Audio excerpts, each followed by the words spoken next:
Suite à vos remarques concernant la musique, voici la nouvelle version de ma vidéo de présentation de la Tesla Model 3 Refresh 2021. Voici donc la Model 3 Long Range version 2021. Voyons quelles sont les nouveautés de cette version par rapport aux précédentes.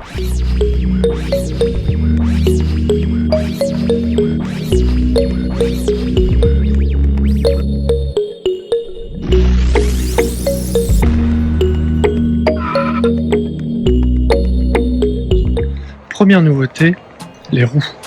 Dans le cas de ma version, il s'agit des Aero Wheels 18 pouces qui ont été un peu, dont les enjoliveurs ont été un peu retravaillés. La deuxième modification esthétique, c'est la suppression des chromes. On remarque que le dispositif ici est bien noir, que les supports de rétroviseur aussi, ainsi que toutes les arches autour des fenêtres, toutes ces baguettes là étaient chromées, elles sont maintenant noires. Les poignées de porte aussi sont noires et je trouve que le résultat est vraiment du plus bel effet sur cette couleur gris nuit. Autre nouveauté, c'est le coffre automatisé. Voilà, l'ouverture de coffre est donc électrique. Grâce à ce petit bouton, nous pouvons refermer le coffre et bien sûr, il s'était ouvert automatiquement juste avant. Nous pouvons aussi remarquer, mais c'était une modification déjà présente sur les 2020, les petits trous ici percés pour éviter que l'eau de pluie qui serait sur le coffre, qui tomberait sur la lunette arrière, ne ruisselle et ne tombe dans le coffre comme ça pouvait arriver avant. Là on voit que ça a été travaillé en conséquence. Sur certaines versions, notamment en Angleterre, les feux ont été modifiés, mais sur ma version, on constate qu'il s'agit des mêmes feux que les 2020. La grande nouveauté aussi de cette version, c'est la pompe à chaleur. La pompe à chaleur se trouve à ce niveau-là, sous les caches, sous la bassine. Donc je ne pourrais pas vous la montrer, mais elle est bien là. Accompagnée avec cette pompe à chaleur, il y a la nouvelle bassine de coffre avant, ici, qui est une forme différente. Même forme que le modèle Y, mais avec des proportions adaptées à la Model 3. Cette modification de bassine avait été anticipée sur les derniers modèles 2020 qui ont été produits. On pouvait donc se douter que la pompe à chaleur allait bientôt arriver. Avec cette version, c'est aussi le retour des rétroviseurs électrochromes, c'est-à-dire anti-éblouissement. On le remarque avec le liseré ici, qui est différent. Cette version, cette finition électrochrome se trouve sur les rétroviseurs extérieurs et sur le rétroviseur intérieur. Grande nouveauté aussi, c'est ce double vitrage. Ici, comme vous pouvez le voir, il y a deux panneaux de verre qui prennent en sandwich une matière plastique transparente qui sert à améliorer l'isolation phonique et l'isolation thermique de la voiture. Place aux autres nouveautés de l'intérieur. Il y a les finitions ici qui sont mates. Avant elles étaient noires brillantes. On voit que si on a les doigts un peu gras, ça laisse des traces. Il faudra que je nettoie un peu. On a ici un dessin qui indique que ce bouton est bien celui de l'ouverture des portes, car les gens qui découvraient le véhicule ne savaient pas comment ouvrir la porte. Autre modification, les boutons ici qui ont une finition un peu métallique, qui sont les boutons de réglage du siège.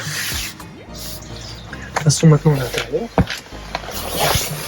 Les molettes ici aussi sont en finition métal, qui est assez agréable au toucher.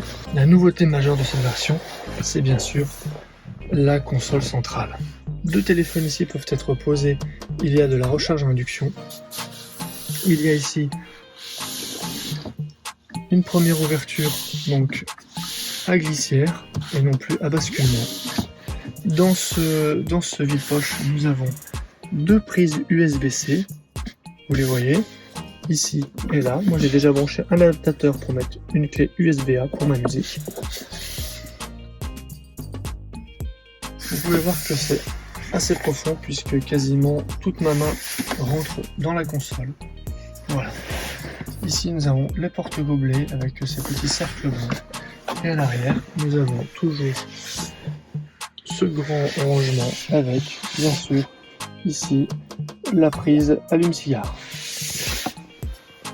La finition n'est donc plus piano black, mais ici une finition mat avec cet encadré métallique qui est vraiment joli. Moi j'aime vraiment bien cette console là.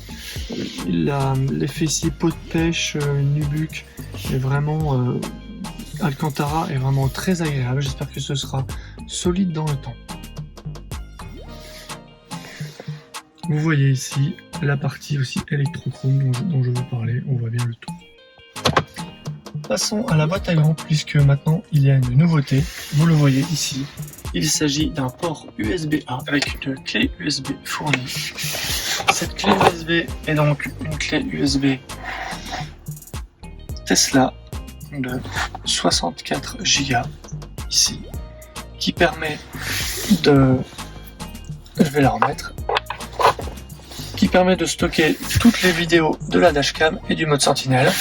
Avec une mise à jour récente, la boîte à gants est maintenant fermable avec un code PIN, ce qui permet en cas de tentative de vol, que le voleur ne puisse pas repartir avec la clé USB qui contient les vidéos de la preuve de son larcin.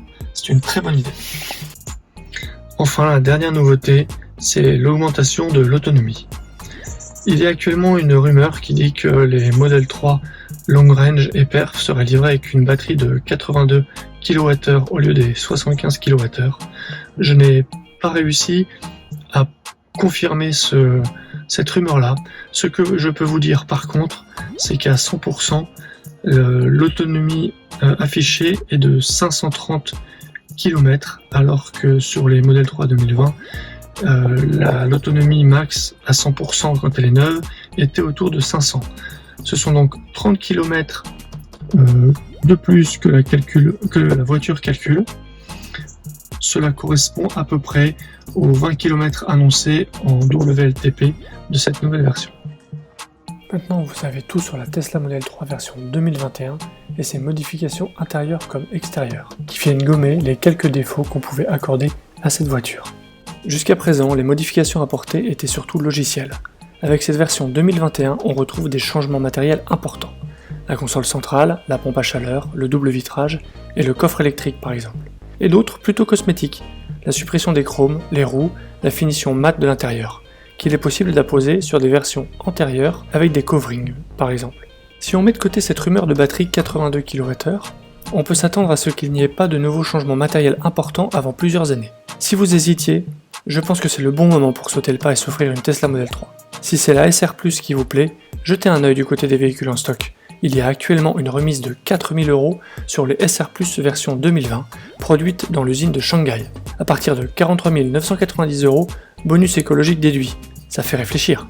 Je suis ravi d'avoir pu partager ces images avec vous, et si vous avez des questions, n'hésitez pas à les poser en commentaire.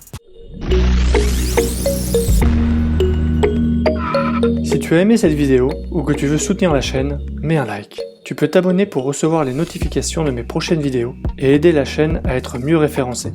N'hésite pas à donner ton avis en commentaire. À bientôt!